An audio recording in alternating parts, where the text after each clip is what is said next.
رودهاییم دریاییم. میدون جنگه اثر رنگی هستی، بیا که بدون تو یه خونه لنگه. میدون جنگه بیا که وقت تاختن تو دل دشمن بدون ترسه. میدون جنگه دارا و ندار، اثر قوم و تبار مثل فشنگ قطار. میدون جنگه تیغه شمشیر عشق، شهامت و زین کن و جنس سپر وفا. فصل اتحاده مرگ اختلاف افتخاره، تکه کنم به هم وطن بشم تکه گاهش. شروع خروش و طغیان مردمه چشم ساره، فصل سمزدایی وسط باز و حزب باده. هر تفکری که داری با هر دین و آیین کنارمون بیست، سالها کنارت ایستادیم. ما نعره خشم هزار بی صداییم، شورشی کم ریشه انقلابی داریم. عرب و آشوری، ارمنی، ترکمن، مازنی، سیستانی و بلوچ و تالش و تات و آذری، کرد و گیلک، لور، فارسی، قشقایی. ما اتحاد رودهاییم دریاییم. ورزشکار و هنرمند، دست فروش تا کاسب، از محصل و معلم، مهندس تا کارگر، میکنیم کرگوش دیکتاتور رو با ساز حق. زن زندگی آزادی، میجنگیم تا پای مرگ. شونه به شونه پا به پا دیوار دفاعی، باورم به هم بستگی مثل ایمان الهی، مثل مسخ دین، مثل مجنون بی باکسینه چاکی میران. تومه مطیع این بیگانه ها نیست. میدون جنگه اثر رنگی هستی، بیا که بدون تو یه خونه لنگه. میدون جنگه بیا که وقت تاختن تو دل دشمن بدون ترسه. میدون جنگه دارا و ندار، اثر قوم و تبار مثل فشنگ قطار. میدون جنگه تیغه شمشیر عشق، شهامت و زین کن و جنس سپر وفا. دستای گره تو دست هم، جهان تو دست ما. دانشجوی قهرمان تا خیابون و رپ فارس، ایران و فروختن رفیق رفت خونت به باد. وقت تصفیه است میذاریم جلوشون صورت حساب. میدون جنگه خورشیدو گرفتن، خواب خوش به شب نذاریم براشون. نه تلاطمم موج دارم، پشتبانم به ایرانه، به میلیونه بدهکاریم. به این خونه آزادی رو آبادی رو بدهکاریم، و شادی رو واسه دیکتاتور و شغالاش و حامیاش، بند و گرفتاری رو. میدون جنگه جان ازم پا پس نکش، با جنم با هم تهش رو میبینیم چون فتح میکنیم. میبینید که جنگی شدیم، چه نسلی تولید کردید که ریز و درشتش هم ضد تنبی باکه. تشه یه جور آزادی از زندگی سیرابه، شکوه ما اتحاد آینده‌تون سیاهه. شبح میشیم تو شب، کابوس میشیم براتون، در پس این دوزخ فانوس دیدیم در آن سو. دار جلو دارم نیست، نه سرکوب و نه قانون، نره میکشم و میام جنگجوی پر هیاهو. میدون جنگه اثر رنگی هستی، بیا که بدون تو یه خونه لنگه. میدون جنگه بیا که وقت تاختن تو دل دشمن بدون ترسه. میدون جنگه دارا و ندار، اثر قوم و تبار مثل فشنگ قطار. میدون جنگه تیغه شمشیر عشق، شهامت و زین کن و جنس سپر وفا. میدون جنگه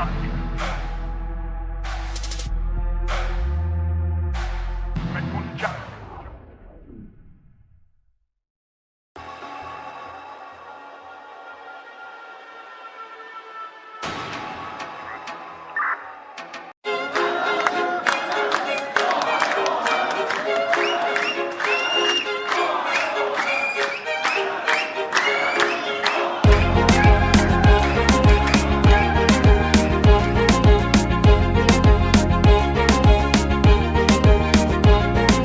قفس را بسوزان، بیا در خیابان، صداشو بلرزان، تو بنیاد زندان.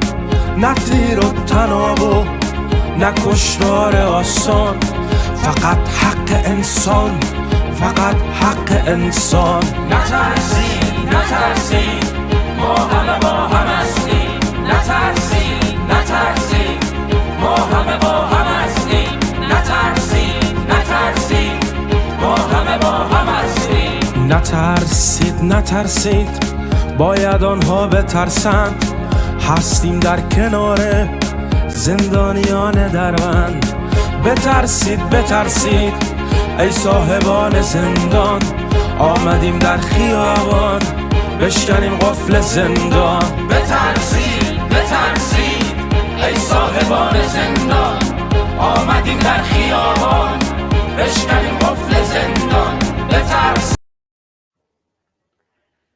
درودهای گرم و انقلابی من رو پذیرا باشید بینندگان عزیز تلویزیون کامله. در خدمت شما هستیم با پخش زنده برنامه ویژه اعتصاب و اعتراضات سراسری در ایران.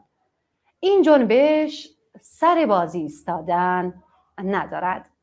همونطور که مطلع هستید بیشتر شهرهای ایران، در سراسر ایران در خیابانها هستند و با شعار زن، زندگی، آزادی و نترسید نترسید ما همه با هم هستیم، همبستگی قابل ستایشی رو از خودشون نشون دادند. در این قسمت از برنامه همراه هستیم با رفیق فریدون ناظری، عضو کمیته مرکزی کامله، که ارزیابی از این اعتراضات داشته باشیم. رفیق فریدون، با سلام و درود، خیلی خوش اومدید. خیلی متشکرم. خب رفیق فریدون، همونطور که مطلع هستیم اعتراضات وارد سومین هفته خودش شده و در 2 روز گذشته در سراسر ایران و حتی بیشتر شهرهای کردستان دانش آموزان هم به این اعتراضات پیوستند و در خیابونها مقنعهاشون از سرشون بر میدارن و شعار آزادی رو سر میدن و در کلاس درس ها عکس خامنه‌ای و خمینی رو از دیوار کلاساشون پایین میارن و میشکنن و دیدیم که در چند شب گذشته چطور رژیم سرکوبگر دانشجوها رو سرکوب کرد، مخصوصا در دانشگاه شریف. ارزیابی شما از این وضعیت چطوره و ما با چه روشی میتونیم این اعتراضات و اعتصابات رو که هر روزه در نقاط مختلف ایران تداوم داره ارتقا بدیم؟ جنبش یا خیزش فعلی که من هنوز بهش نمیگم انقلاب، البته میدونم خیلی ها بهش میگن، بعضی ها بهش میگن انقلاب، بعضی ها حتی میگن قیام. من اینجا توضیح بدم. قیام بخشی از یه انقلاب در یه دوره کوتاه رو میده، وارد جنگ مسلحانه شده نیروی انقلاب و حکومت دیگه کارش تمومه. بنابراین اینایی که میگن انقلابه، خب صحبتاشون به علم و به اعتبار نزدیکتره. من ولی فکر میکنم هنوز این جنبش خیزه شده. در واقع ارزیابیم اینه که تا حالا پیشرفت کرده، تا حالا به نسبت دشمنمون موفقتر بوده. یعنی بالاخره یه جنگه. الان یک رپی شما پخش کردین یا رفقای بخش فنی پخش کردن، صراحتا میگه یه جنگ، درسته. توی این جنگ فعلا جمهوری اسلامی بازنده است به دلیل اینه که هیچ ابزاری برای تفرقه افکنی بین ملیت ها، بین اقشار، بین طبقات، بین ایران و خارج ایران، اینا در دستش نیست. همه به هم پیوسته در برابرش وایسادن. فقط ابزار سرکوب رم با همین مبارزات و تداومش به تدریج خونده خواهد شد. یعنی به تدریج سربازان، مثلا نیروهای رده پایین، اونایی که خیلی آلوده نیستن به فساد این جمهوری اسلامی، اینا جدا خواهند شد از این رژیم. اونایی که در کردستان به عنوان مزدور شناخته شدن، بخش اصلیشون مقصودمه، جز معدودشون واقعا به خاطر فقر و ایناست. در ایران هم همینجوره. اینا جدا خواهند شد ولی این طول خواهد کشید. بنابراین نیروی سرکوب به تنهایی آیا حفاظت بکنه از رژیم یا نه، خب این جای سوال داره. الان ما شاهد اومدن کودکان دانش آموز در سطح بسیار وسیعی هستیم که بزرگسالان نباید این کودکان و این نوجوانا رو تنها بذارن.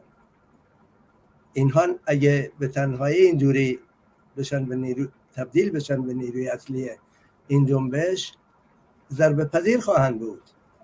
خوشبختانه البته تا حالا با اعتصابات عمومی، با اومدن به خیابون، با تاکتیکایی که در محلات گاهی به این محله، گاهی از اون کوچه، گاهی از این ور نیروهای رژیم فرسوده میکنن، اومدن، ولی باید بیشتر بیان. وقتی که تصاویر رو میبینی بیشتر دانش آموزان رو میبینی. اینه که ستایش بکنیم از این جوونا، از این نوجوانا، از این کودکان، کاملا بر حقه، منتها نباید تنهاشون گذاشت.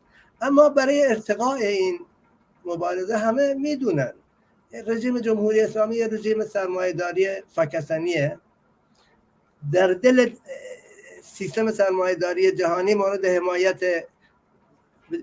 امپریالیست‌های شرق و غرب، چین، روسیه و حتی آمریکا، فرانسه، فلان علیرغم هر عکس العملی که برای حضور در مخصوصا امپریالیست‌های غربی و کشورهای غربی برای حضور در دل این جنبش و نهایتاً ندارن رادیکال بشه، ندارن، چون جمهوری اسلامی در برابر یک جنبشی تاریخاً که از سال 50 دی‌ماه 96 بعد آبان 98 به خوبی نشون داده شد، در برابر کارگرها و آدمای ضد سرمایه قرار گرفته و اونا از ما بهتر، از من و شما و دیگران بهتر میدونن. ما علم مشاهده‌ای داریم، اونا آمار میگیرن، علم دارن، فلان، میدونن که سوسیالیسم، ضدیت با سرمایه، جنبش کارگری ضد سرمایه، اینا بالقوه قدرتمند، بالقوه میگم.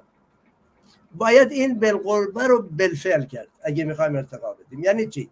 الان کارگران ایران 80%شون بیشتر تو کارگاه ها و تو حاشیه شهرها کارهای روزانه میکنن، تو انگلیسی بهشون میگن کژوال. 20%شون تو کارخونه ها و مراکزی هستن که با هم دیگه چیز، و اینا مؤثرترینن، البته مؤثرترینن. اینا به صورت آحاد حضور دارن در مبارزه، منتها به صورت طبقه معمولا مبارزه به میزان زیادی پیشرفت میکنه، نیروهای سرکوب و به حالت تدافعی میندازه. یعنی الان کاملا اونا حالت تهاجمی دارن ولی به حالت تدافعی میرن، دم بانک ها و وزارت خونه ها و جاهای حساس رو حفظ میکنن که کسی نیاد اینا رو آتیش نزنه فلان. ولی به هر حال منفعلن، نمیگم گاهی تیراندازی اینا ممکنه بکنن ولی اینجور مهاجم نیستن. اون وقت کارگران اعتصاباتشون شروع میشه. من البته اینو بگم، اینو من از تجربه سال 56-7 میگم، سال 50 انقلاب 57 ممکن هیچی در تاریخ تکرار نمیشه ولی تجاربش خوب هست، تجاربش تکرار میشه. طبقه کارگر چرا باید بیاد تو این جنبش که جنبش فعلا مسئله حجاب رو بیشتر عمده کرده و مرگ بر جمهوری اسلامی رو. اینها متاسفانه هنوز امر اصلی زنان کارگر و طبقه کارگر با مردش هم نیست هنوز. ما باید بگیم باید دستمزد به 25 میلیون تومان حداقل در ماه برسه و بالاتر. ما باید بگیم کارگر موقت باید تموم بشه، باید قراردادها رو دائمی کنید، برای این کار باید چیزا رو بردارید، پیمانکارا رو.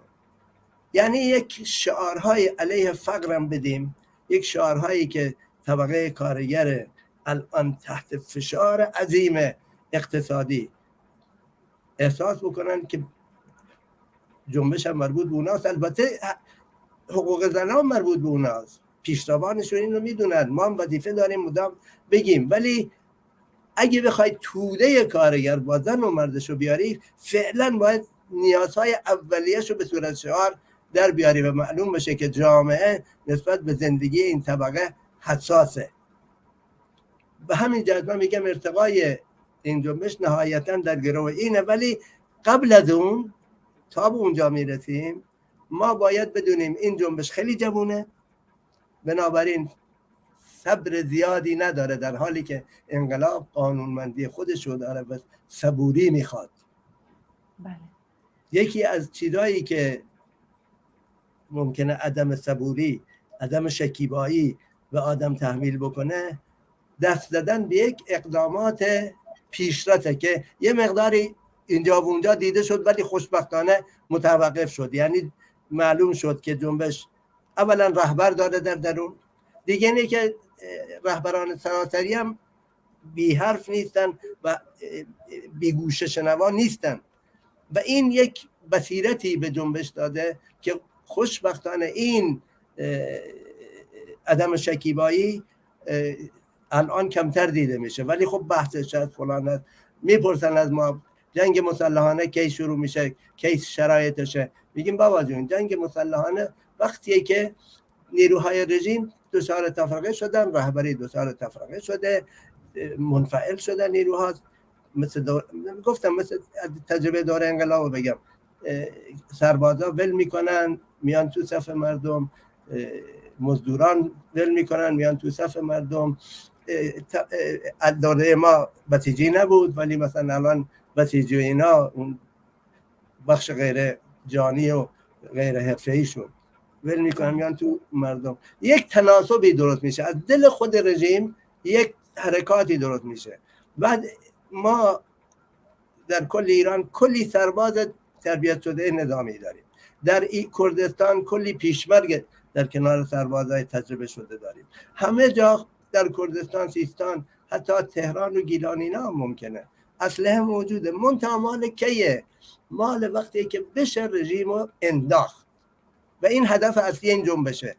و این به این معنی نیست که حقوق زنا کمرنگ بشه، حقوق ملیت ها کمرنگ بشه، حقوق کارگرها کمرنگ بشه. این شعارها باید بیاد به تدریج و به نظر من اینجوری میشه ارتقا داد، با این چشمانداز. بله خب رفیق فریدون، به نظر شما این مردم رو دچار تناقض نمیکنه اینکه از یه طرف مردم خودشون خواهان سرنگونی کامل رژیم جمهوری اسلامی هستن، زمانی که مطالبات در مورد دستمزد، مطالبات کارگران، زمانی که افزایش دستمزد، زمانی که برچیدن پیمانکاراست، برچیدن فضایی که کارگرها در اون میشه گفت در حال نگاه‌های امنیتی هستن کارفرماها به کارگران. و خب این مال زمانی که این مطالبات رو از رژیم بخوای. اما خب الان اون مردم معترض ایران خواهان سرنگونیش هستن. این تناقض درست نمیشه؟ یا شما میخواهید که اعتراضات و شعارا پله به پله تا سرنگونی پیش بره؟ اکثر مردم ایران نفرت دارن از این رژیم و میخوان سرنگون بشه. منتها برای سرنگون کردنش مراحلی رو باید طی کرد. یکی از کارهای ما اتفاقا مخصوصا با تاکتیک اعتصاب عمومی این بود که کسانی که هنوز فکر میکنن زود نمیان تو جنبش، دلایل مختلف دارن. یکیش اینه که همونطوری که گفتم خودشون رو با این شعارا کاملا همزاد نمیدونن. یکیش اینه که میگن رهبری نداره، این آخه اینجوری به جایی نمیرسه، حزب رهبر نیست، کمیته رهبری نیست. من بحثم مثلا رهبری فردی نیست، رهبری محلیش، رهبری سراسریش هنوز کاملا معلوم نیست. البته واقعا رهبری محلیش از رو اکسیونا کاملا معلومه. بنابراین تو مبارزه میکنی، میای به میدون، شعارهای میدی، خواهان سرنگونی هستی، ولی میگی باید 25 میلیون تومان حداقل دستمزدم به من بدی. رژیم نمیتونه هیچ اصلاحی بکنه. اگه زیر فشار این کارو بکنه زمانش این اتفاق افتاد. اون وقت مردم یک گام جلو میرن، همینجور گام به گام جلو میرن تا سرنگونیش. و ما کارمون این نیست فقط بگیم سرنگونی کافیه. جمهوری اسلامی جای حکومت پهلوی رو گرفت، اینا هر دو مال دولت بورژوایی بودن. وضع طبقه کارگر بدتر شد، وضع مردم بدتر شد، فقر بیشتر شد، فساد بیشتر شد، همه اینایی که شما بهتر بدونید. ما تازه بعد از اون اولا باید طوری سرنگون بشه که دوباره این اپوزیسیون بورژوایی سرکار نه. الان امپریالیستا هنوز طرفدارینن این حکومت سقوط نکنه، زیر فشاری قرار بگیره، بلکه یه تغییراتی بده.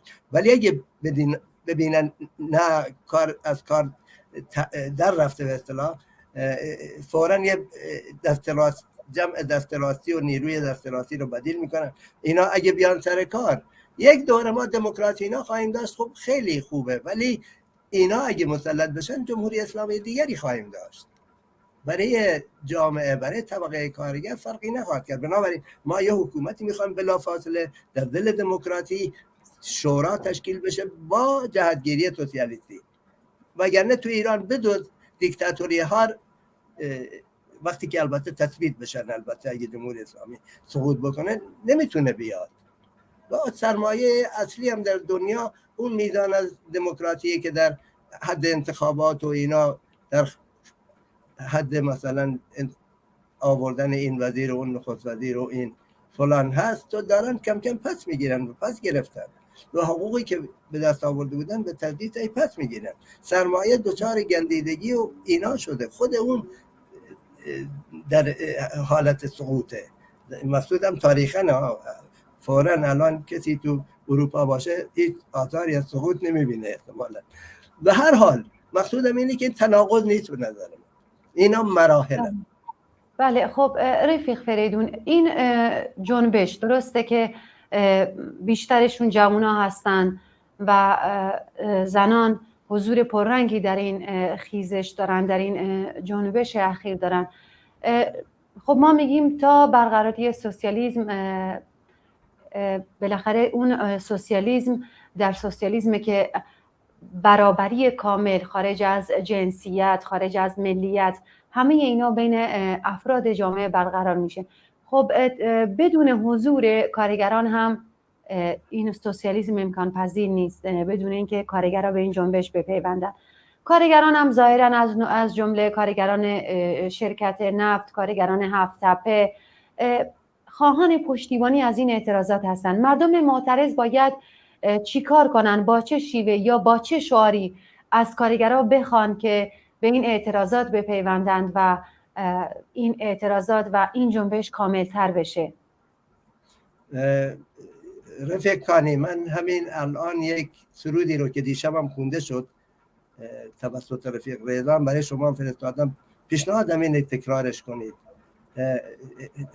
باید تبلیغ کنیم، باید صحبت کنیم، باید بحث کنیم، باید دوره ترویج نیست، فقط باید تبلیغ کوتاه و سریع بکنیم. دیگه اینه که زنها الان در میدون مبارزن به طرز چشمگیری، ولی هنوز توده زن طبقه کارگر رو ما حداقل فکر نمی کنم ما شاهد باشیم. این زنها با مرد کارگر باید به میدون بیان، جنبش رو 100 قدم به جلو میبرن و واقعا اگه اینا بیان دیگه راحت میشه گفت این انقلابه و این نهایتا سرنگونی جمهوری اسلامی، این کار جمهوری اسلامی ساخته است. اگرچه آمریکا هم بخواد نگهش داره، روسیه هم بخواد نگهش داره، چین هم بخواد نگهش داره، دولت ها چون رو میگن، وگرنه مردمش با مان. بنابراین من فکر میکنم باید همین همراه این جنبش باشیم.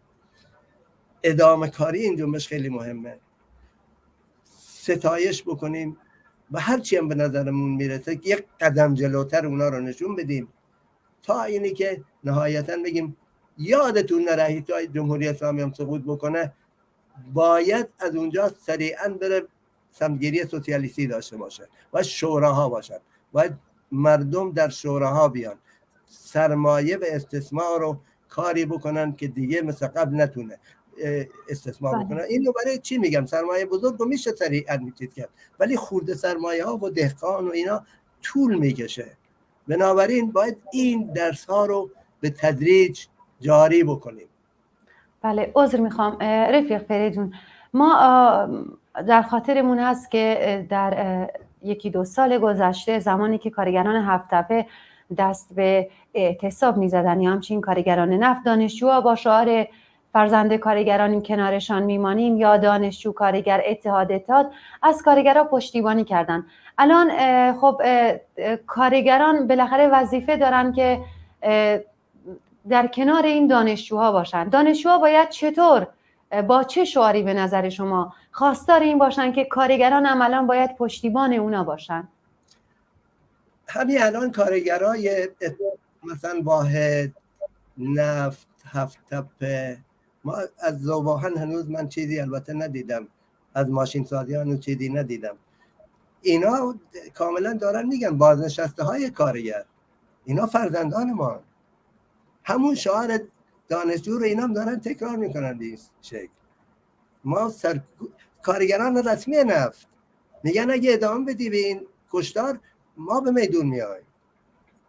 یعنی مقصودم اینه که اینجوری جنبش کارگری در دوره پیشا این خیزش قوی ترین جنبش بوده، دستاوردهای بسیار داشت، هم سیاسی هم تشکل هم تا حدودی البته اقتصادی، و اینو باید گره بزنن به این جنبش موجود. این هنوز این گره زده نشده، باید صبورانه تبلیغ کنیم. به نظر من بیشتر از این نمیتونم حرفی بزنم، باید صبورانه تبلیغ کنیم، چون کارگرها بازنشسته های کارگری آدمای بسیار پخته صاحب نظر دارن، از اطلاعیه ها و بیانیه هاشون میبینیم. معلمین که من وقتی میگم کارگر مقصودم معلمین محض به عنوان کارگر آموزشی، مقصودم اینه که این جریان هنوز به عنوان طبقه با پرچم خودش نیومده، وگرنه آحاد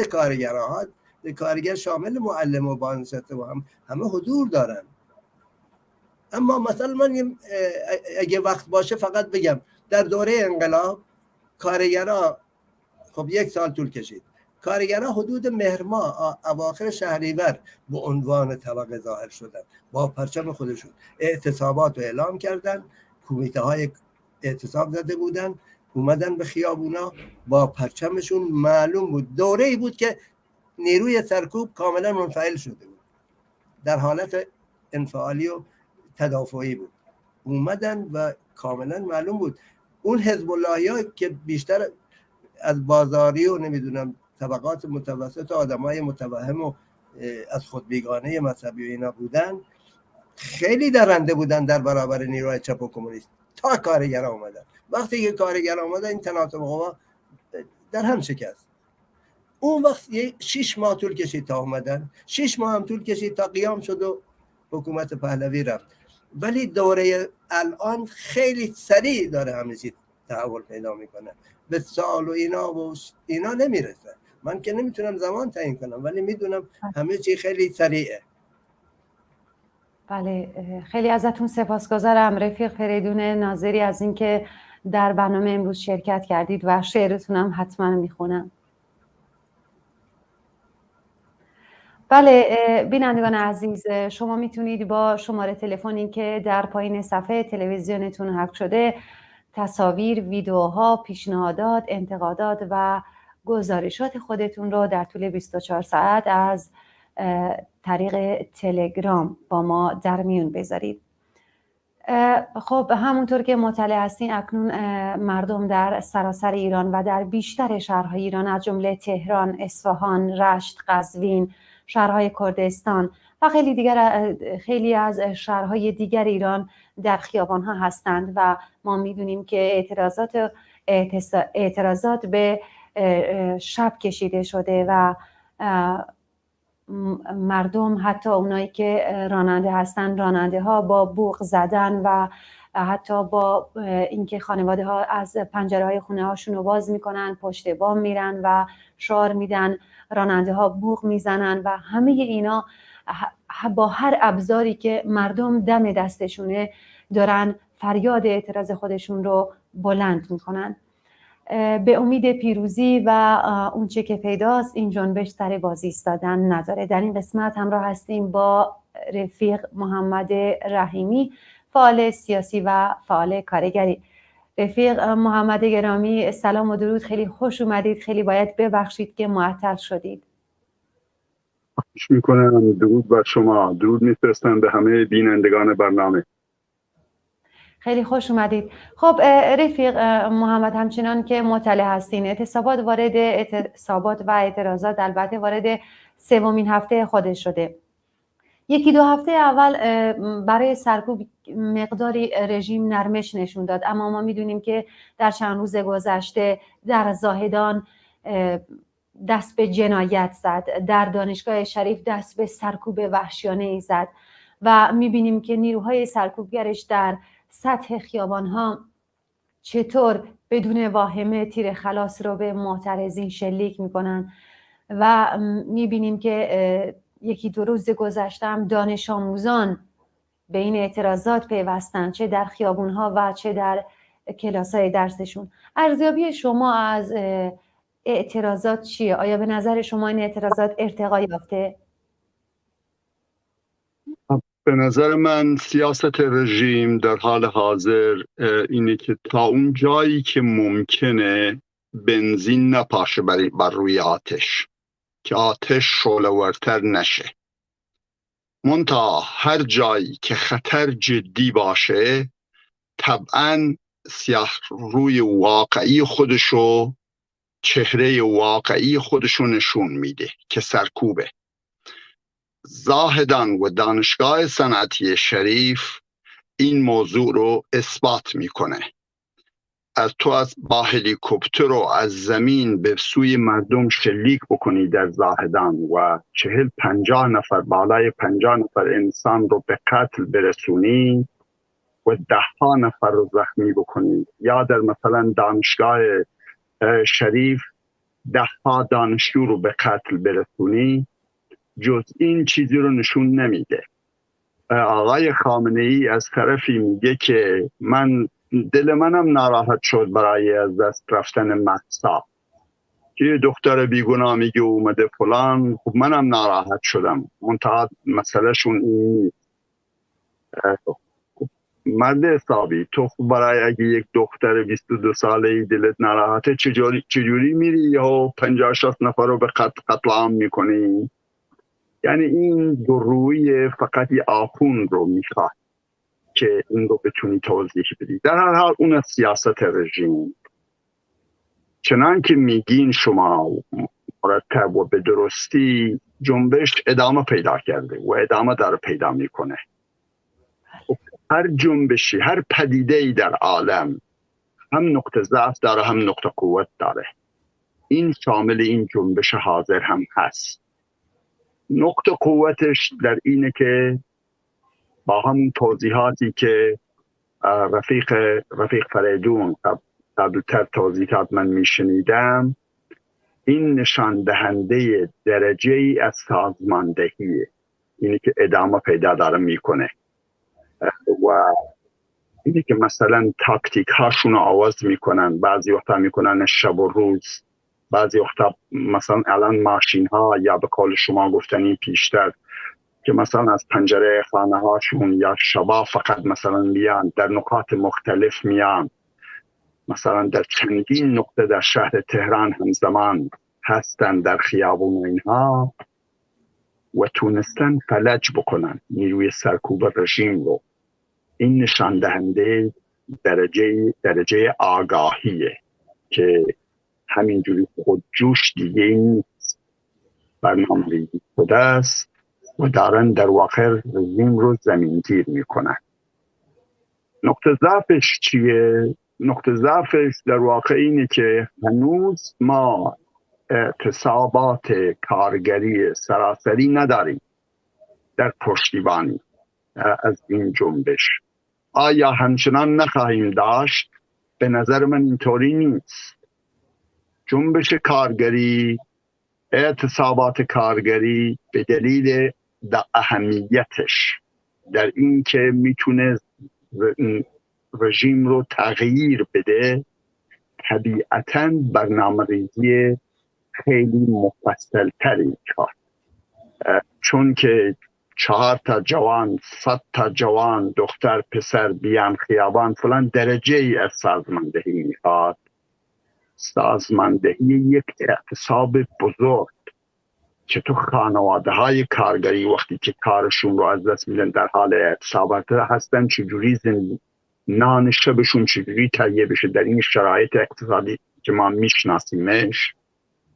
این بگی تا این که رژیم یک دلیل اصلیشم که من پیشتر بگم اینی که خب دارن نگاهشون میکنن دیگه 4 چشمی، چون میفهمن برای اهمیت اون مسئولین، اون نمیدونم رهبرای عملی اگه بخوایم اسمشو بذاریم، اون فعالین سیاسی داخل جنبش کارگری یا اون بخش از کارگرها که آگاه ترن، اینا رو دارن به هزار شکل تهدیدشون میکنن، زیر فشارشون میذارن، مرتب چند تا جاسوس نگاهشون دارن میکنن، عمل لحظه به لحظه شون رو، کنترل تلفن هاشون فلان. لذا برنامه ریزی میخواد که تو چجوری از زیر این فشار به اصلاح جاسوس های رژیم و این که دارن مرتب نگاه میکنن در بری، بتونی جلسه بذاری، دیدار بکنی با افراد به فعالای سیاسی دیگه و سازمان بدی چنین چیزی رو. گفتم یک شبکه وسیع چیز مالی میخواد برای پشتیبانی از خانواده های کارگری که به حساب میپیوندن. یک رقمشو دارم میگم دیگه، این وسیع زیاده.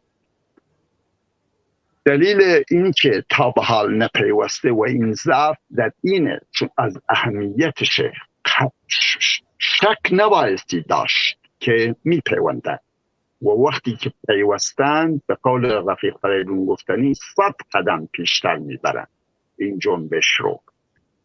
خیلی واضحه که شعارهایی که به اصلاح جوانان میدن و یا دانشجوان میدن کاملا مشخصه. اولا فراتر رفته از این رژیم، ثانیا توهم نداره به الٹرناتیو های بورژوایی و آمریکایی این رژیم، چه مذهبی مجاهدینش چه سلطنتش، کاملا فراتر رفته از این چیزها، شعارهای رادیکاله و جنبش آزادی خواهی به معنای واقعی کلمه. و به درستی به نظر رفیق فریدون گفت که رهبرای عملی فقط خودشونو دارن، هیچ کسی نمیتونه ادعا بکنه که اون است. حالا رفیق محمد خیلی ازتون عذر میخوام، بیننده عزیزی از سقز برامون 2 پیام فرستاده. البته سوالاشون از رفیق فریدون بوده که متاسفانه پیام دیر به دست من رسید و قطعا به این بیننده میگم که در بخش‌های بعدی برنامه حتما از کمیته مرکزی کماله سوالات شما رو خواهیم پرسید. اما ایشون گفتن که از رهبری پرسیدن، آیا خیلی‌ها میگن که رهبری نداره، بعضی‌ها میگن رهبری داره. ایشون از رهبری پرسیدن آیا این جنبش رهبری داره یا نه، توضیحی خواستن از ما. اگه امکان داره شما که در مورد رهبری حرف میزدید جواب سوال این بینندمون رو بگید، خیلی ازتون ممنون میشم. قطعا هر چیزی که ما، هر پدیده ای از جمله رهبری وقتی بخوایم نگاش بکنیم نسبیه. هیچ چیزی یعنی از آسمان یه روز نمیفته در شکل رهبر. من یادم هست به قول رفیق فریدون گفتنی دوره انقلاب رو یادمه، آقای خمینی 4 ماه طول کشید از روزی که من در شهر کرمانشاه نوارش رو برای اولین بار شنیدم، داشت سخنرانی میکرد سر یه چهارراه تظاهرات بود شرکت کرده بودیم، تا زمانی که خمینی اون خمینی شد که BBC رفت اختیارش و فلان بادش میزدن و اینها. اون رهبری اون شکلی نسبی بود، اوایل کسی نمیشناختش اصلا، مگه پیر و پاتال هایی که مثلا سال 42 در اون جنبش بودن که خمینی رهبریش کرده بود علیه شاه، بعد خمینی رفته بود و اینا، و تا اینکه شد خمینی که خب اون مردم اومدن اینجوری استقبال وسیع میلیونی ازش کردن دیگه. اینم این شکلیه. این رهبری هم در واقع به درجاتی رهبری داره چون که ادامه کاریش نشان میده. و الا خب وقتی جوان میاد 600-700 تا جوان رو تا به حال دستگیر کردن باعثی میخوابید دیگه. وقتی که این نمیخوابه یعنی چی؟ معنیش چیه؟ معنیش اینه یه درجه ای از سازماندهی وجود داره. هر روز از انقلاب درس 1 سال رو میده به قول لنین. هر روزه این رهبرا ساخته میشن. یعنی جوانی که امروز جوان، من در انقلاب ایران وقتی انقلاب شد 21 سالم بود. خب این جوانایی که الان در این سنین هستن در ظرف این چند ماه، این یه خصوصیتی داره انقلاب کنونی ایران، اینم من اشاره بکنم در پاسخ همین سوال، برخلاف در واقع انقلاب قبلی که به قول فریدون ناظری گفتنی 1 سال طول کشید مجموعاً، الان این حدود 4 ساله این ماجرا ادامه داره، 96 تا الان. خب درجه به درجه همین جوری داره آدم‌های پیشرو تولید میکنه، رهبرای عملی تولید میکنه، برخلاف در واقع به چی میدونم انقلاباتی که تا به حال شناختیم در تاریخ. این انقلاب که ما خواهانش هستیم اینه که قدرت به خود مردم متعلقه و بایستی تعلق داشته باشه و این یکی از خواسته های اصلی ماست که هیچ کسی، هیچ شخصیتی، هیچ سازمانی، هیچ حزبی مجاهد باشه، آقای نیم پهلوی باشه، هیچ کسی نمیتونه به عنوان رهبر خودشو بیاد و حکم بکنه.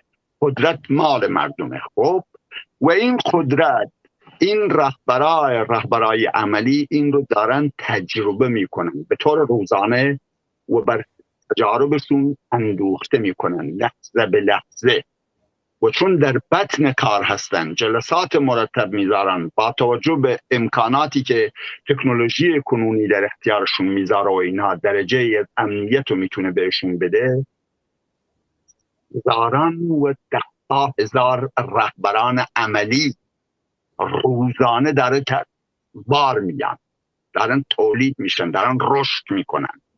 اگه منظور این رفیقمون، این دوستمون که این سوال رو پرسیده اینی که یک رهبر کاریزماتیک که در واقع تمام جامعه بشناسدش فلان، ما احتیاج به چنین رهبری نداریم، چون ما خواهان چنین دولتی نیستیم که یک نفر به نام خمینی یا رضا پهلوی یا خانم مسیح علی نژاد که ادعا کرده بیان رهبری رو مثلا بگیرن. ما خواهان رهبری جمعی هستیم. یادتونه دیگه حرف اسماعیل بخشی رو گفت ما خواهان سازماندهی شورایی هستیم، از پایین خودمون خیلی تو سرمون زدن تا میخوایم از پایین تصمیم بگیریم خودمون. بالنتیجه ما خواهان افراد سیاسی رژیمی هستیم که درش صدها هزار جوان، زن، مرد، کارگر، دانشجو فلان سیاسی میشن و در این دوران انقلابی به طور روزانه تجربه میاندوزن و لذا به رهبران تبدیل میشن، کسانی که قدرت تحلیل، قدرت شناخت جامعه رو در کلیتش داشته باشن. و این خوشبختانه نسل قدیمی که ما باشیم هنوز بخش زیادیمون زنده است و داریم انتقال میدیم این تجارب رو، مال قدیم. به نتیجه رفیق جای هیچ نگرانی نیست. بله رهبری وجود داره، رهبری در حال شدنه، یعنی انقلاب در حال شدنه. کارگرها وقتی که پیوستن الان شعارشو میرن دیگه، دانشجوها میگن کارگر دانشجو اتحاد و این رژیم میفهمه با توجه به اونه که اینجوری سرکوب شدید میکنه در دانشگاه شریف. خب از اینجایی که این تعداد دانشجو اینجوری در 10 دانشگاه این ماجرا هستش، میدونی معنیش چیه؟ معنیش یعنی هزاران دانشجو که چپ هستن و خواهان در واقع پشتیبانی از طبقه کارگر هستن. شما اشاره کردین که به محض اینکه جنبش کارگری در میدان بود اینا میگفتن ما فرزندان شما هستیم، ازتون دفاع میکنیم فلان، یعنی میدونن اینا به اون طبقه متصل هستن. خب از اینجا تا اینکه واقعا اینا تبدیل بشن، یعنی این خمیر شکل بگیره و بشه یک آدم، هر کدامشون بشن آدم هایی که توانایی شناخت جامعه رو کاملا داشته باشن و اینکه چجوری جامعه رو سازمان داده بشه و فلان، اینها چه اهمیتی داره. مثلا وقتی ما میگیم آزادی های بدون قید شرط دموکراتیک، اهمیتش در مثل این سازماندهی این انقلاب چی هستش؟ وقتی میگیم باعث مسکن، تحصیل و بهداشت رایگان باشه، چرا دارای اهمیته؟ تشخیص این مسائل رو بدن و اینکه قدرت متعلق به مردمه و باعث سیستمی رو ما سازمان بدیم که این مردم توش بتونن نقش بازی بکنن. انگلس میگه بهم بگو چگونه قدرت میگیری تا بهت بگم چگونه حکومت خواهی کرد. خب ما وقتی که به شیوهی قدرت داریم میگیریم که درش صدها هزار روزانه دخیل هستند، صدها هزار فاسد نخواهند شد بعد از قدرت گیری، چون نظام شورایی دیگه و صدها هزار روزانه دخیل هستند در پروسه های تصمیم گیری در شهرها، در محلات، در منطقه، در بطور سراسری. هیچ کس اجازه نخواهد داشت که مادام العمر عضو شورای مثلا ملی باشه که توی کشور هستش، دقت داری، محدودیت خواهد داشت. به نتیجه و یک سیاست تزلزل ناپذیر سرنگونی رژیم با همه جناح و دستهاش، وقتی که اینا رو در واقع که از همین پیداست دیگه 3 هفته الان داره چیز میشه، داره وارد میشه و فلان اینا وارد 4مین هفته میشه. خب نشان دهنده چی؟ نشان دهنده این ادامه کاری یعنی چی؟ ادامه کاری یعنی این که درجه از رهبری به نظر من داره. آیا طبقه کارگر میپیونده؟ قطعا میپیونده. که فعلا تواناییشون در این حد بوده، امکانشون در این حد بوده پشتیبانی بکنن از طریق اون اطلاعیه و اینها، اینه که کی بتونن. میدونین یادتون هست دیگه فریدون ناظری گفت به درستی در بعد از 6 ماه از شروع انقلاب بود، یادم هست در شهر سنندج رادیو سنندج یا تلویزیون با مردم سنندج صحبت میکردن، از گرانی مردم مینالیدن. اول اونجا مثلا گرانی چون مسئله نفت بود و فلان اینها که نمیریم توش الان، از لحاظ تحلیلی، از لحاظ اقتصادی که چی بود، وسیله تورم در جامعه زیاد شده بود، گرانی زیاد شده بود، مردم به تنگ آمده بودن، صحبت میکردن مردم های عادی اهلش. بعد رفته این همینجوری همگیرتر شد و تا اینکه بالاخره کارگرای نفت تصمیم گرفتن شیرای نفت رو بستن. خب طول میکشه توازن نیروه وقتی که در واقع رژیم که الان به این دلیل هم است که فریدون ناظری به درستی بازم میگه ما باید تقاضای 25 میلیون حقوق بکنیم که اون نمیتونه بده، چون بایستی تاکتیک این رهبرای خودشون اینا رو میفهمن. لازم نیست ما اینجا به نظرم بگیم میدونن، خوبه آدم بگه یادآوری بکنه ملکه ذهن بشه و کس، چون همه که چی میدونم رهبرای فرض کن نیشکر هفتپه نیستن یا کارگرای پیمانی نفت نیستن، بذات بخشای دیگر صنعت هم بشنون. در نتیجه یادآوری این چیزا خوبه، منتها اینم بدونن که به درجه زیادی خبر دارن، چون که در فاصله 98 تا الان ما سالانه حدود 3-4 هزار اعتصاب و اعتراض کارگری داشتیم. یعنی خب اینجوری نیست که اونا بسن نشسته باشن، نه نشستن. چیزی که میخوان الان اگه وارد بشن برای یک سره کردن کار جمهوری اسلامی بایستی وارد بشن، چون دوره انقلابیه، چون واقعا ما داریم با یه انقلاب دیگه روبرو هستیم. بله رفیق محمد، عذر میخوام، همون بیننده‌ای که گفتم پیام دادن از سقز و سوال پرسیدن از رفیق فریدون و در مورد رهبری بود، شما جواب دادید. این پیامو فرستادن: کاگ محمد، چرا جنبش چپ در ایران از این وحشت دارد که جنبش شورایی را تبلیغ کنند و بعضی از اعضای کمیته مرکزی احزاب رو به مردم اعلام میکنند که جنبش موجود رهبری ندارد؟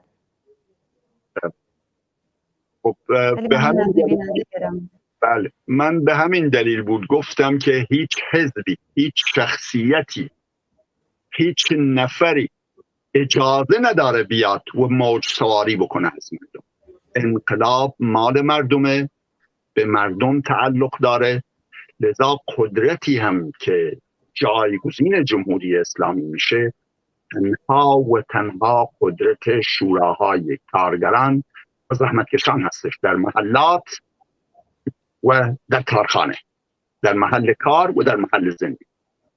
خب کسایی که ترس دارن در پاسخ این سوال به این دلیل که اعتقاد ندارن، چون متاسفانه خودمحور بینی متاسفانه در واقع به دلایلی که تاریخی زیادی داره در جنبش چپ نه تنها 40 ساله اخیر ما، پیشترش، یعنی استالینیسم از یک طرف، سوسیال دموکراسی از طرف دیگه فلان، خب طول میکشه اگه من برم وارد تمام این چیزا بشم. منتها به دلایلی که روشن هستش برای ما، اینا سکتاریست هستن، اینا نیروهای خودمحوربین هستن، اینا نیروهای هستن فکر میکنن که در واقع به کارگرا و رهبرای عملی کارگرا با دیده تحقیر مینگرن. فکر میکنن که در واقع اونا چون 4 کلاس سواد دارن باید سیار جایگاهشون محفوظ باشه، در حالی که اینجوری نیست. اینجوری نیست که هر کسی باسوادتر باشه تصمیمات درست‌ترم بگیره. خب ما میبینیم روزانه دیگه، به قول آقای بهرام مشیری میگه اگه تو دکتری رو دیدی که رفته دست چسبیده به یه ذریحی مال امامی، مثل یه الاغیه که بارش کتاب باشه. دقت داری؟ لذا یعنی اینطوری نیست که به اصطلاح کسی که رهبر یک حزبی بوده یا هستش یا فلان حتما ضرورتا تصمیماتش درست‌تر خواهد بود به نسبت رهبران کارگران. اینجوری نیست، ضرورتا اینجوری نیست، قطعا اینجوری نیست.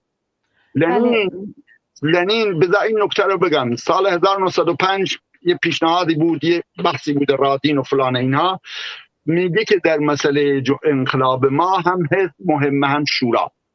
خب ما بعد از اون فهمیدیم که لنین دچار اشتباه شده، بعد از انقلاب فقط شوراست.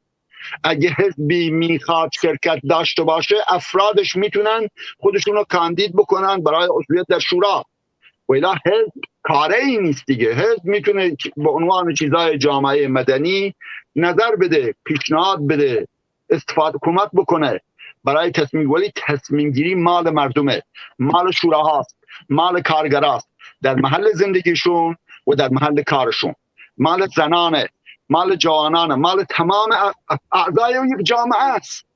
هر کسی اومد شرکت کرد در مجمع عمومی، در شورا، خوش اومد و میتونه تصمیم بگیره، میتونه شرکت بکنه در پروسه تصمیم گیری. لذا این شکلیه که شوراست که اصله و اگه میتونیم کمک بکنیم بهشون کمک بکنیم، اگه نمیتونیم کمک بکنیم یعنی منفی بافی هم نکنیم، به قول این بیننده عزیز که کاملا به درست دارم ضربه میفته. رفیق دوباره پیام دادن، نوشتن که پس نیروهای چپ در این شرایط باید با تمام قدرت فعالیت کنند و آن شعار را در میان مردم ترویج کنند که تمام قدرت به شوراهای منتخب تبلیغ کنند. بله رفیق محمد، یه لحظه اجازه بدید. رفیق محمد، ایشون گفتن که کمیته مرکزی، اما خب قطعا کمیته مرکزی، حالا هر کی اگه گفته که نمیدونم الان کمیته مرکزی تشکیلات ما رو میگه یا کیو، اما خب قطعا اگه گفتن که رهبری ندارن منظورشون همون یک چهره است که شما بهش اشاره کردید که امثال خمینی که در سال 57 پررنگش کردن و نمیدونم الان مسیح علی نژاد میگه من رهبری این خیزش رو به دست دارم و منظورشون فرده. و الا ما در تمام اطلاعیه ها و فراخوان هامون از رهبری گفتیم، اونم از رهبری خود مردم که در محل هستن و شرایط رو تشخیص میدن و میتونن اون جنبش رو رهبری بکنن. منظورمون شخص نبوده، منظور کل مردم هستن که رهبر هستن، اونایی که در محلات هستن، در شهرها هستن، موقعیت ها رو تشخیص میدن، شرایط رو میسنجن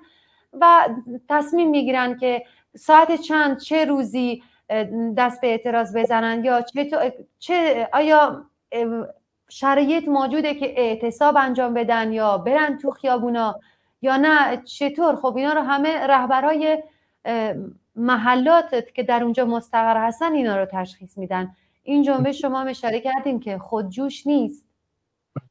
میخواستم اینو بگم. بله رفیق محمد، زمانمون کوتاه، جواب این رفیقمون رو بدید که اینطور خیلی پیگیرن در برنامه‌های ما و براشون مهمه که ما شوراها رو تبلیغ کنیم و اگه خودتونم پیامی دارید خیلی کوتاه بفرمایید. به نظر من آره، به اصلا منظور این نیست که احزاب سیاسی هیچ به نظر من منظور ایشون اولا حزب کمونیست ایران نیست، بلکه شاید هستن دیگه، در بین سازمانش جریان هستش، غیر از این احزاب دیگری هستن و فلان و اینها. و متاسفانه در بین این احزاب سیاسی متاسفانه این ضعف رو داریم ما، که یعنی فکر میکنیم که فقط به قد و قاره ما دوخته شده مسئله رهبری انقلاب و قدرتگیری سیاسی و اینها. منظور اینه. خب و در نتیجه حرفش کاملا درسته، قدرت مال مردمه. به نظرم منتها احزاب سیاسی نقشی دارن در این انقلاب، تا پیروزی انقلاب نقش اساسی اتفاقا دارن. بذار این نکته رو من سریع رو چیز بکنم، توضیح نه رفیق محمد، بازم عذر میخوام که میون حرفاتون کلامتون رو قطع کنم. رفقا به من گفتن شما وقت دارید حرف بزنید. خواهش میکنم. خیلی ممنون. عرض بشه حضورتون که پس بنابراین یه مقداری مفصل تر توضیحش میدم این نکته رو، چون خیلی دارای اهمیته. احزاب دارای اهمیتن تا پیروزی انقلاب، یعنی بدون یک حزب مخفی یا احزابی مخفی که قدرت مبارزه با پلیس مخفی رو دارن، میتونن خودشون از چشم پلیس مخفی پنهان بکنن و بدوزن به هم دیگه قسمت‌های مختلف جنبش رو که همگانی بشه این جنبش. امکان پیروزی هیچ انقلابی نیست و اگه انقلابی هم در واقع همینجوری خودجوش بشه قطعا میفته به دست افراد ناباب مثل خمینی، که ما چنین چیزی نمیخوایم دیگه و مردم چنین چیزی نمیخوان. خب یعنی از لحاظ بیچیزان، مردمان فقیر، مردمان بساستم دیده، مردمان استثمار شده، کارگران، زنان، جوانان، محصلین، دانشجویان، اینها که به اون 85% اکثریت عظیمی که مارکس میگه تعلق دارن، اینا خب میخوان تحول اساسی در جامعه صورت بگیره. لذا احزاب خاصی رو، چون جامعه علیه جامعه سرمایه‌داریه و میخواد زیر و رو بکنه نظام رو، لذا پیچیده تره، دانش پلیس مدافع نظام سرمایه‌داری شدید با اینا برخورد میکنه، رحم نمیکنه بهشون و به این خاطر کادرهایی لازم هستند، اعضای خبره به حساب دارای تجربه لازم هستند که بتونن با پلیس سیاسی مبارزه بکنن. به این دلیل احزاب تا پیروزی انقلاب حتما لازم است. منتها این احزاب برای اینکه و مردم هم البته اینو میدونن، یکی از دلایلی هم که طبقه کارگر هنوز به میدان نیامده همین نکته است، چون این رهبری به اصطلاح خارج از خود طبقه، نه خارج از خود طبقه، منظورم که زیر دست پلیس در ایران نیست. خب و کسایی هستند 40 سال دارن زحمت میکشن و وفاداریشون رو هر روزه تکرار کردن به جنبش طبقه کارگر.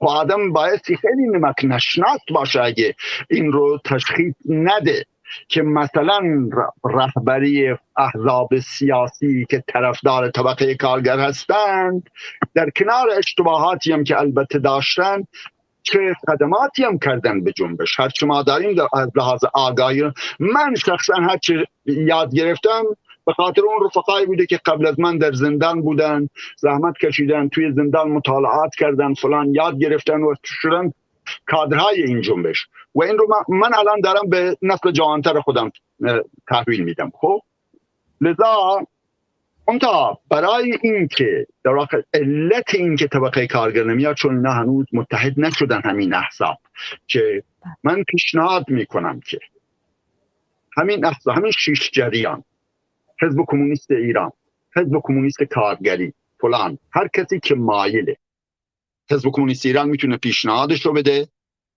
احزاب دیگه بیان قبول بکنن یا هر چی، یا بپیوندن به این قضیه، یا اینکه برای اینکه تکی نشه، یک حزبی نشه که پیشنهاد بده، تماس بگیرن، پیشنهاد بکنن و با هم دیگه اطلاعیه بدن و یک سلسله اطلاعیه ها بدن در مورد هر پدیده‌ای که روزانه اتفاق میفته. اطلاعیه شماره 1، شماره 2، شماره 100، شماره 200. اینجوری سلسله اطلاعیه بدن که پاسخ بدن، راهنمایی بکنن، کمک بکنن به حل این مسائلی که در این روزهای حساس برشون صورت میگیره و البته یک پلتفرم کوتاهی هم تهیه بکنن. اون پلتفرمشون یکی این که قول بدن که اگه انقلاب شد مسکن، تحصیل و بهداشت رایگان بده. یادتون آقای خمینی میگفت اتوبوس رو مجانی میکنیم، برق رو مجانی میکنیم. این آقای خمینی داشت حرف کارگرها رو دزدیده بود و حرف مردم ضعیف رو میفهمید اونا چی میخوان. حرامزاده ای بود و میفهمید از زبان اونا استفاده میکرد. ما اعتقاد کامل داریم 43 سال خود نمیشه که چون آقای خمینی یک بار 2 بار اینو گفت میتونست دروغ بگه، ولی تو وقتی با این زندگی کردی 40-45 ساله نمیتونه این بهش. تمام اعتقاد ما اینه. ما میخوایم همین چیزی که در کشورهای غربی هستش، در کشورهای سوسیال دموکرات، علیرغم خائن بودن سوسیال دموکراسی، ولی چیزی که فشار مردم و انقلاباتشون تحمیل کرده و اینها، خب همین در جامعه ما میتونه باشه. جامعه‌ای که خیلی ثروتمندتر از خیلی کشورهای اروپاییه، مسکن ارزان، تحصیل رایگان و بهداشت رایگان برای مردم کاملا امکان پذیر در یک جامعه‌ای مثل ایران. لذا این دروغ نمیتونه باشه. ولی وقتی تو اینو بگی در واقع میگی و مردم برای تاکه این فلاکت رو مردم توش باشن و کارگر ایران توش باشه. یعنی در واقع این اهمیت خودش داره. آزادی های دموکراتیک، مسئله همین جنبش زنان که طرف آزادی پوشش داشته باشه، چون شامل همه چیز هست آزادی های بدون قید و شرط سیاسی. اینم یک ماده دوم. ماده سوم اینه که اعلام بکنی که قدرت مال مردمه و مال شوراهای کارگران و زحمتکشان در محل کار و زندگی و سرنگونی بدون تزلزل جمهوری اسلامی با تمام جناح و دستهاش. قدری اگر همچین چیزی رو ما تنظیم بکنیم، همه این نیروهای سیاسی بیان پاش پشتیبانی بکنن و از طریق تلویزیون هاشون که 2 تا هستش شب و روز اینو تبلیغ بکنیم این رو، خب و نشون بدیم که ما یک درجه از اتحاد رو داریم. خب این دلگرم میکنه داخل رو، طبقه کارگر هم دلگرم میکنه، چون اونا از ما میخوان، میگن بابا فقط ادعا که نمیشه دیگه، هر کدام برای خودتون. چه تضمینی داریم فردا اگه رژیم تغییر کرد به جان هم دیگه نیفتیم، جنگ داخلی نشه؟ خب برای پاسخ دادن به این نیازها که چنین چیزی به نظرم لازم هست. من صدام یه مقداری گرفته، باعث یک آبیه کنار دستش ببرید. هیچ مشکلی نیست رفیق محمد گرامی. خب راستشو بخواید تا الان فکر نکنم احزاب با توجه به شرایطی که پیش اومده و هست، فکر نکنم احزاب کمکاری انجام داده باشن و قطعاً برای آینده هم حتما دستور کاری دارن که خب طبق شرایط باید اونا هم بشینن صحبت کنن که چطور این هم بستگی رو. خب الان احزاب هر کدوم یه برنامه استراتژی متفاوت دارن، اما خب همشون سرنگونی انقلابی رژیم جمهوری اسلامی ایران رو میخوان و همشون میخوان صدای مردم باشن، همراه مردم باشن و بتونن از دور اون چه که در توانشون هست رو برای مردم بدن. خب قطعاً در آینده حتما با هم شاید اتحاد بیشتری داشته باشن. کسی نمیتونه اینو پیش بینی کنه. الان من در جایگاهی نیستم، خب کمیته رهبری اینا رو میدونه. همشون نیروهای سالم هستن، همشون پیشرفت مردم رو میخوان، هیچ شکی نباید داشت داریم. منتها تأثیر یک چیز متحد که همه تبلیغش بکنن خیلی متفاوته الان توی موقعیت کنونی و لازمه. یعنی یه حالت ائتلاف مانندی در یک تبلیغات معینی حول چند تا چیز، چون بر روحیه مردم، این خواست مردمه و ما باید بهش پاسخ بدیم به این خواست. دقت دارید شما حتما خودتون روزانه با این مسئله روبرو هستین و مردم میخوان که چرا متحد نمیشین، چرا نمیاین به کمکمون، چرا فلان نمی که درجه از تبادل نظر، درجه از همفکری و رابطه اطلاعات رو ما به هم دیگه بدین. چیز صدای من هست؟ بله بله بله عذر میخوام. بله این به نظرم اهمیتش بکنم اینترنتتون مشکل داره یه خورده. رفیق محمد یه لحظه صداتون قطع و وصل شد، تصویرتون قطع شد. این چیزی شد بر روی موبایلم الان. بله عذر میخوام. بله این اهمیت داره، این نکته اهمیتش تأثیر سیاسی فیلفورشه در حال حاضر بر روی جنبش، و اینکه در واقع حتی در آتیم که ما بتونیم به صورت متمدنانه، به صورت مسالمت آمیز در سیاست شرکت بکنیم. هر کی سیاست مورد نظر خودش رو تبلیغ میکنه، جدای از این مردم خودشون حق انتخاب دارن دیگه. سیاست هر نیروی رو بعداً ممکنه طوری شد که مثلا حزب کمونیست ایران واقعاً قاطبه مردم ایران بگن بعد سیاست این نیرو منطقی ترین، و ممکنه مال حزب کمونیست کارگری رو بپسندن یا مال راه کارگر رو بپسندن و الی آخر. لذا ما این رو بسپاریم به مردم، بسپاریم به مردم. ما تبلیغ خودمون رو به طور مستقل مال حزب خودمون رو میکنیم، اون یکی هم میکنن، منتها چیز مشترکی هم بکنیم. خیلی خیلی تاثیر مهمی داره به نظرم این برای اهمیت. بله سپاسگزارم رفیق محمد. خب اگه الان دیگه کوتاه پیامی دارید برای معترضینی که الان در خیابون هستن و عزیزانی که تصویر شما و صدای شما رو دارن. من درود میفرستم بر استقامت اون زنان و مردانی که در خیابانهای ایران، در شهرهای ایران سینه‌شون رو سپر میکنن در مقابل ولوله، در مقابل ساچمه، در مقابل در واقع گاز اشکاورهایی که براشون پرتاب میشه. علی‌رغم این که تعداد قابل توجهی جانشون رو از دست دادن در طی این 3 هفته، منتها این جنبش فروکش نکرده و مرتب در ادامه پیدا کرده و اینها، به این استقامت من درود میفرستم.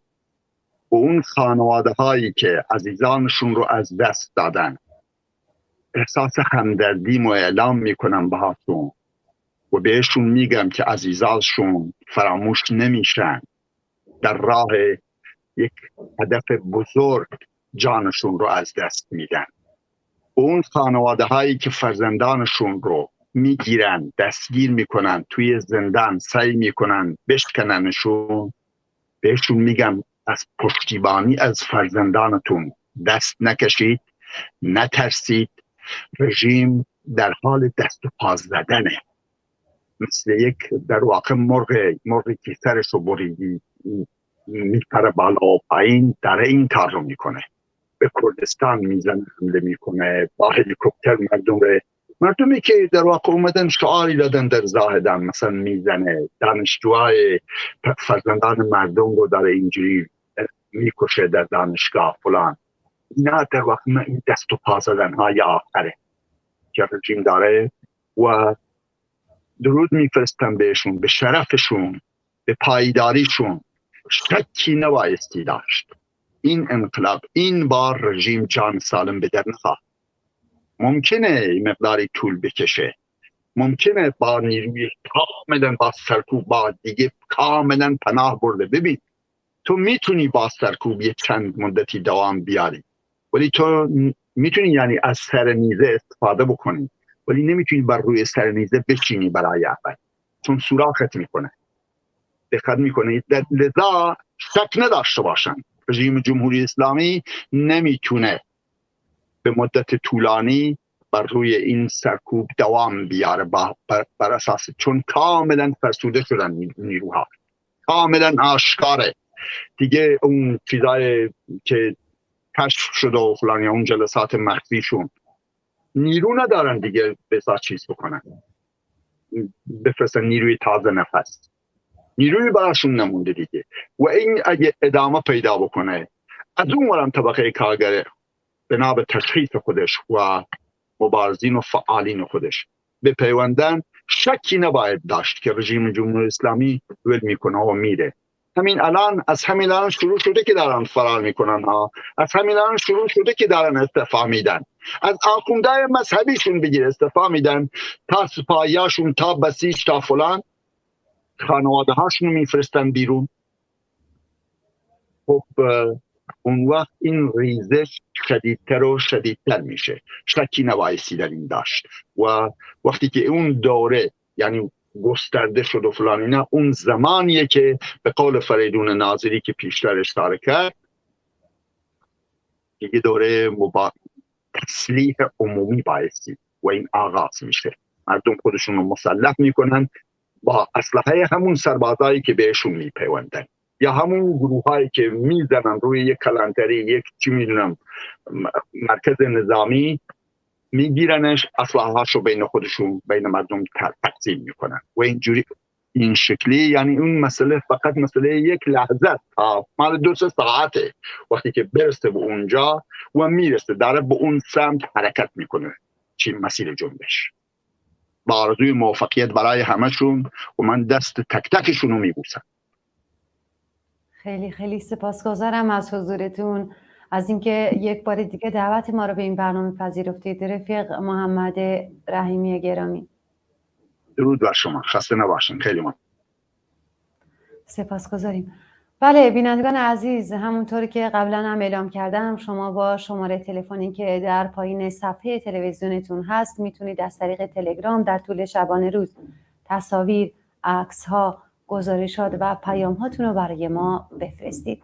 آخرین تصاویری رو که شما عزیزان برای ما فرستادید ببینیم و برمیگردیم.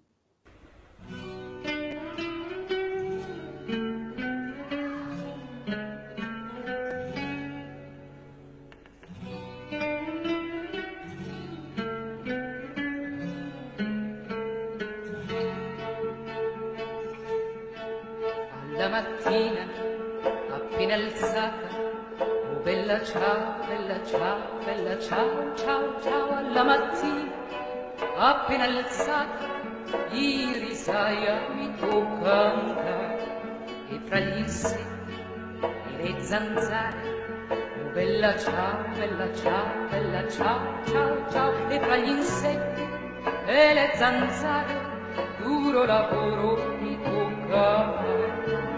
Il capo in piedi col suo bastone, bella ciao, bella ciao, bella ciao, ciao, ciao. Il capo in piedi col suo bastone, e noi curve lavoro, e noi curve a lavoro.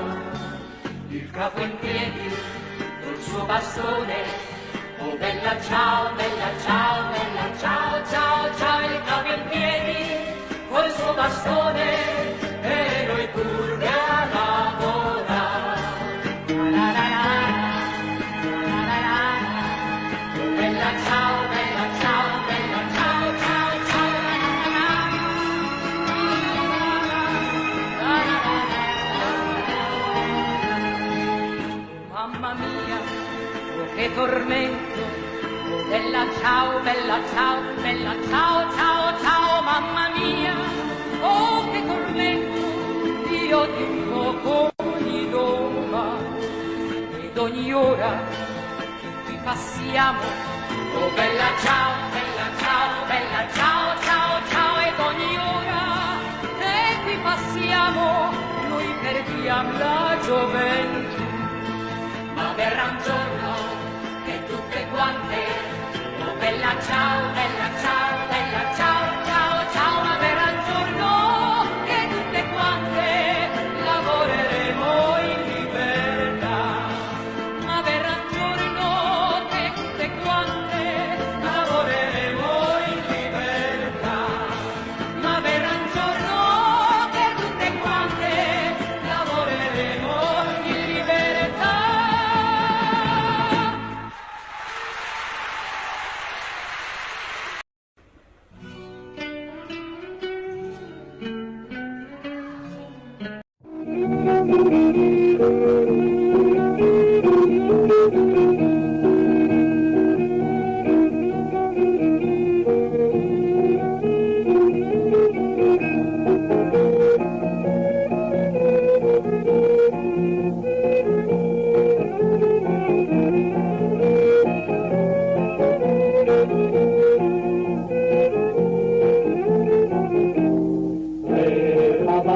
من چند از افزود بعد و دور من کلفه عقیبه خبات من چند از افزود بعد و دور من کلفه عقیبه لامره پیرده های زلاده من گفت دینی لامده لامره پیرده های زلاده.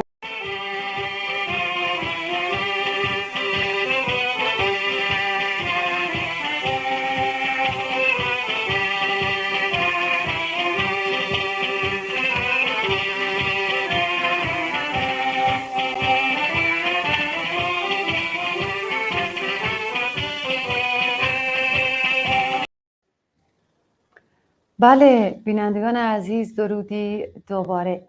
عزیزان، بیننده ای از اشنویه برامون پیام فرستادن و اظهار لطف کردن. از این بیننده گرامی سپاس گذاریم. در این قسمت سروده ای از رفیق فریدون ناظری که خودشون هم در آغاز برنامه اشاره کردن براتون میخونم. امیدوارم که مورد پسند شما واقع بشه. سروده کارگر بیا. فروشیدند مردان و زنان علیه ظلم سرمایه داران. در پرتگاهیم به حکم اسلام، سپاه و ارتش فوج بیلگام. کارگر بیا میان میدان، رزم رهایی است از ستمکاران. استثمار شوم ببرید امان، با استبداد کار حاکمان. سخت در نبردند اخشار جوان، جای تو خالی است نسل قهرمان. کارگر بیا میان میدان، رزم رهایی است از ستمکاران. کار و آزادی به همراه نان، مرگ ستمگر نجات زنان. شعاری جاری است بر مشت و دهان، کارگر بیا میان میدان، رزم رهایی است از ستمکاران. حکم جبر و دین دیگر نشاید، عمر استثمار باید سراید. احکام شورا باید بیاید، سوی سوسیالیسم راهی گشاید. کارگر بیا میان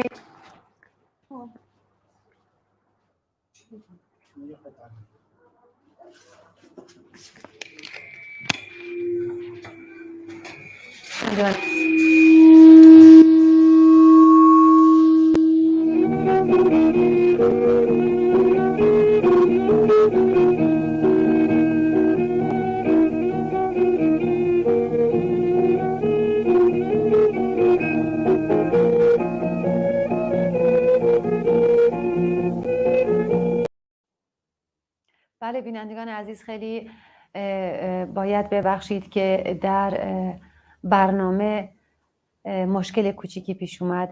سپاسگزارم از اینکه تا این لحظه با ما همراه بودید در برنامه زنده ویژه اعتصابات و اعتراضات سراسری در ایران. به امید پیروزی این جنبش سر باز ایستادن ندارد. تا دیداری دوباره، ایام بکام. بدرود.